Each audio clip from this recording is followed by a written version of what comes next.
Hey guys, Celtic Fury 3 here to another Rome 2 Total War multiplayer battle. This time I will be playing as the Averni, actually just like last time, and my opponent will be playing as the Seleucids. And I actually fought this guy previously, both in quick match, and I beat him the first time too, as I do this time, you'll see. I really wish I had saved that one. I totally forgot to, because it was an awesome battle. I mean, just awesome. But anyway, enough of that.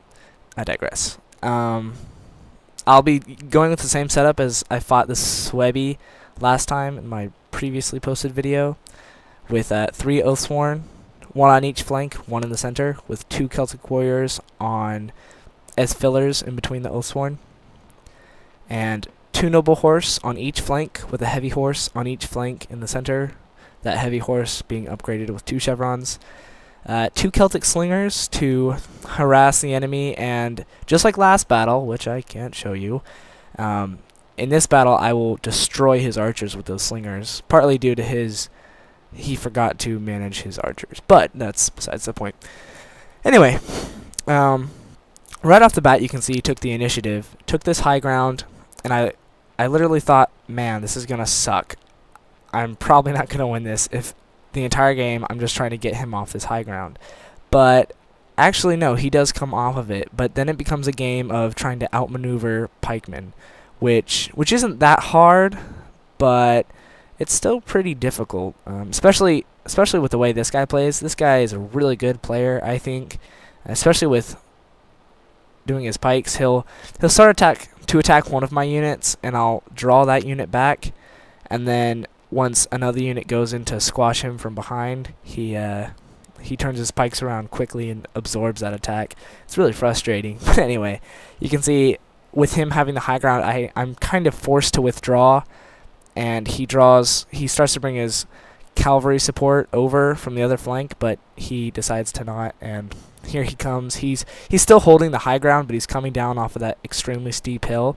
I noticed that I need to defeat his cav one at a time, especially these powerful Hellenic cataphracts, and also with his pikes. Every single game I fought with this guy, when I engage his cavalry, I could win, but he brings over his pikes and usually wins on one flank, and he does that in this battle. He wins on one flank. So I'm going to countercharge these guys really quick, throw out my frenzied charge, and also get him on a flank attack here, you'll see. But anyway, and he's leaving his left flank dormant for now, which is good for me because I'm otherwise engaged.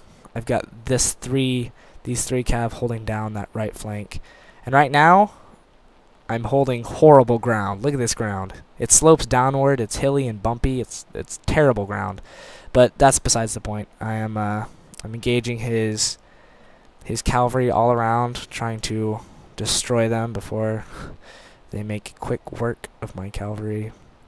And man, you can see that those Hellenic cataphracts did a number on my noble horse, pretty much wrecking them.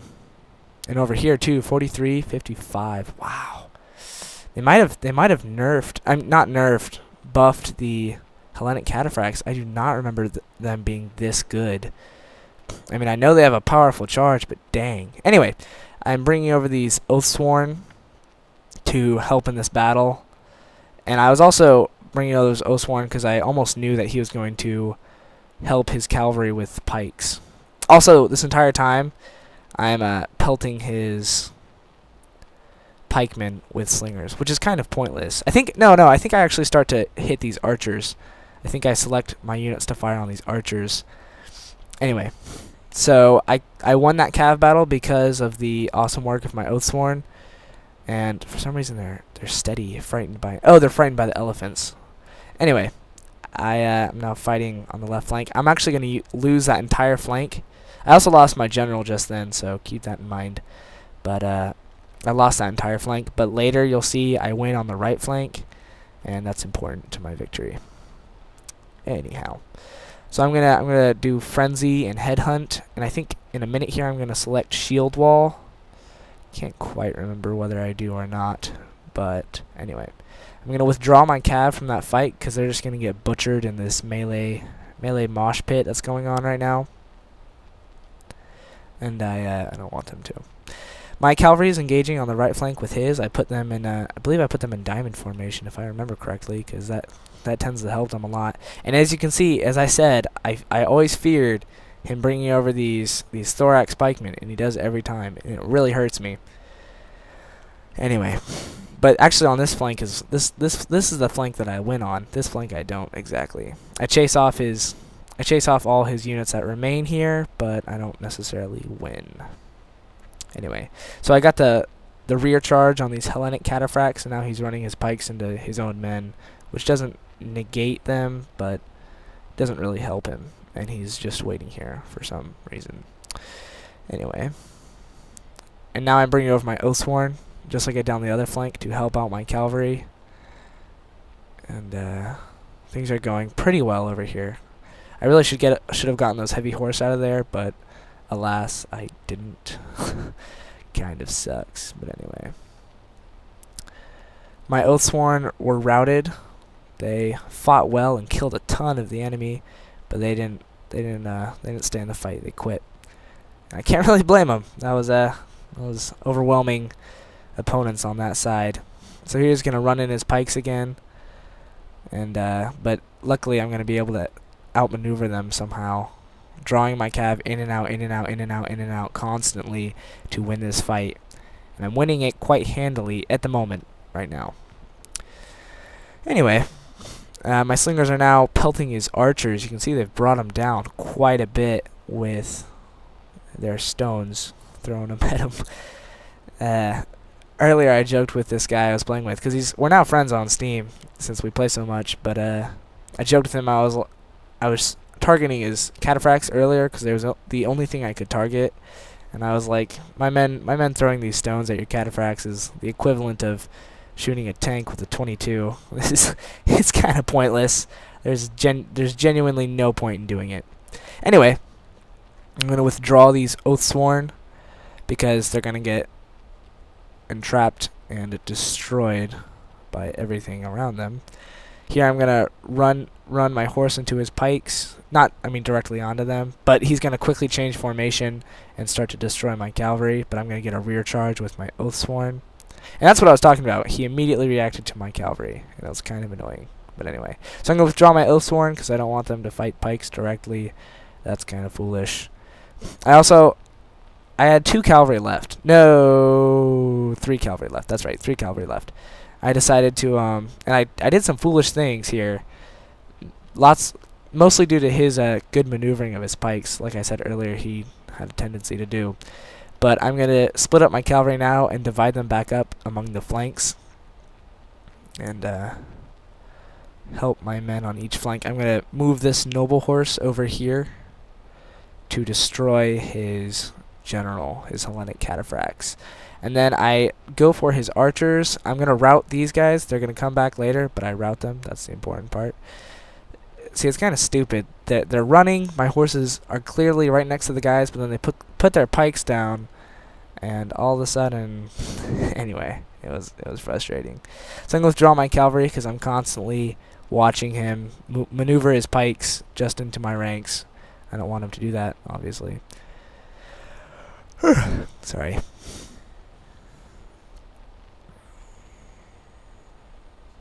So you can see this battle is going in my favor, 68 to... Oh, never mind, not really at all.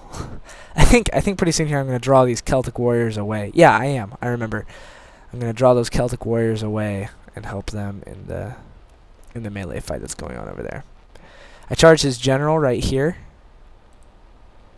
and I'm pretty sure I'm going to kill him somewhere in there. I think that's him on the normal looking horse. Anyway, that's awesome. So you can see he's wavering, and soon he'll rout and leave the battlefield.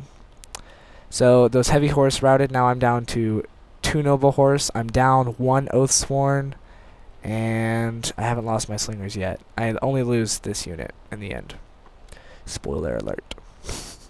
Anyway, I'm gonna ram these noble horse into this archers unit, which is kind of foolish because I take casualties running into these royal peltists, but I'm going to be able to withdraw them and engage these archers here. So I'm drawing in my Celtic warriors on the flank so that these guys are pretty much surrounded. Let's see what it's like for these royal peltasts down here being surrounded. They got their pikes in support, but it's not going to be any help to them. And I've got my horse on their rear. It's looking pretty bad for both of these units here, especially these Thorax pikemen. Anyhow, so now he rushed forward his infantry in a general attack, which one thing to point out is that he should have done that earlier when I was on such bad ground. I'm still on bad ground, but I'm going to withdraw from that, and it's not even going to matter. Then we'll be on even ground, but he really should have attacked early on when I was all entangled with my cavalry. But nonetheless, I'm going to sacrifice this one slinger unit and let them be killed. I think these guys are going to kind of stop and just destroy these ill-equipped slingers. They're kind of getting destroyed by this unit. They haven't even killed a single man. That's kind of sad. Anyway, so now it's simply a game of maneuvering. Maneuver, maneuver, maneuver, withdraw, maneuver to destroy these pikes. And it's going to be difficult, I promise you. It was not fun, especially with this guy. This guy, at least from the last battle I played as the Iceni, it was very close. I lost the Cav battle, but my infantry prevailed, and I only had 3 heroic nobles left, but I was able to outmaneuver him, his pikes, one by one. He was a little more away from his keyboard that last battle. This battle, he was definitely not away from it at all, and definitely made life a living hell for me trying to outmaneuver these pikes. So you see, he waits for you to get close, and then he turns his pikes quickly. And this unit is even going to, I think, start to waver because they don't like being engaged with those pikes. But he can't, good as he may be, he can't help the situation. He's closing in on my men. He's deciding whether to get them out of there or not, but it's not going to work. My Celtic warriors are already behind him. Now I still have my cavalry and all of my infantry, so I can definitely outmaneuver them, but it'll still be difficult because I don't want to say pikemen are overpowered in this game, but they're way too strong when you get a rear charge on them. When you get a rear charge on pikemen, it should be literally cutting through wheat. I don't understand this game's concept that if pikemen are charged in the rear, they're still just as good, even though they're not in their phalanx, clearly. So my one cav routed. It was wavering, and just being away from my own army, it routed. But I'm getting these pikes bad, surrounding them all across the board here, and ooh man, causing casualties. Look at that, 51 men left, and it's just a game of staying away from the fights you can't win completely. That's all it is. And this is pretty much the battle after this. I charge in my Oathsworn, I think, to these. Nope, I'm gonna get rear charged. No, I do. I select all my men to fight these royal peltasts, and I'm gonna keep my Celtic warriors far away from these Thorax pikemen, because I definitely don't want to fight them. And this is pretty much the game here. After this pike unit is destroyed and these swordsmen give in, it'll be over. Anyway, so good game to my opponent, whose name I can't remember. I will post in the comment section. He did an awesome job both battles. I really wish I had that first one, because that one was epic. I still can't believe I won that. Neither could he. But anyway, so good game to my opponent. If you don't mind leaving a like and a subscription if you liked the video. Please comment if you have any critical feedback. I'm totally willing to accept all of it, so don't be afraid to Celtic, you suck. You know, I don't really care if it's negative, but give me your feedback. I'd greatly appreciate it. All right, thanks. Peace.